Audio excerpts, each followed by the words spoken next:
With about 10 days left until the Trump administration's tariff deadline comes to an end, the South Korean economy as government on Monday hosted a public hearing to address concerns and seek Seoul's potential negotiation strategy.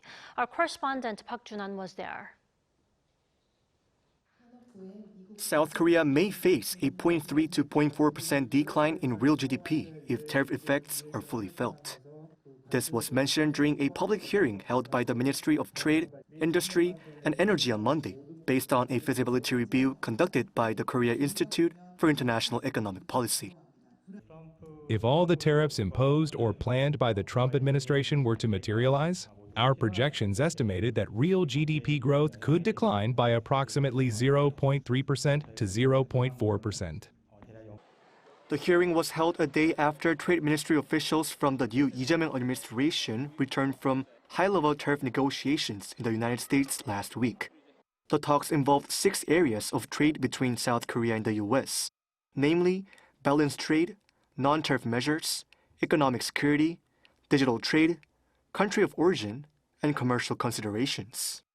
People from various sectors, including agriculture, steel, automobiles, and oil, gathered to express complaints and called for transparent disclosure of progress in the negotiations. A general manager from the Korea Iron and Steel Association raised concerns, saying that the industry is particularly worried about the possibility of major competitors securing better terms, and whether that could further hurt Korea's steel exports.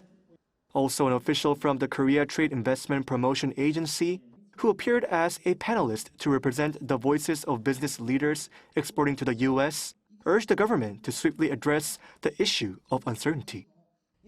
It's not just Korean companies. U.S. firms are also clearly concerned about the tariffs. I believe that shared concern can be used as a bargaining chip, and we should strategically approach the tariff talks through Korea-U.S. business cooperation channels. While the Trade Ministry expressed sympathy to industries affected by the tariffs, it explained that only limited information could be shared, as the potential harm of disclosing the details of the negotiations outweighs the benefits. If you look at global or domestic media, there's very little information on which countries specifically received what demands and how they responded to certain tariff-related issues.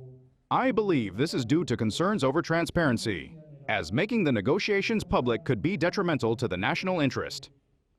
Although the pace of negotiations is likely to pick up, it's still unclear when a deal will be reached or what kind of tariffs might follow. With less than 10 days left before the July 9th deadline, the tug-of-war between South Korea and the U.S. is expected to continue. Park Jun-han, Arirang News.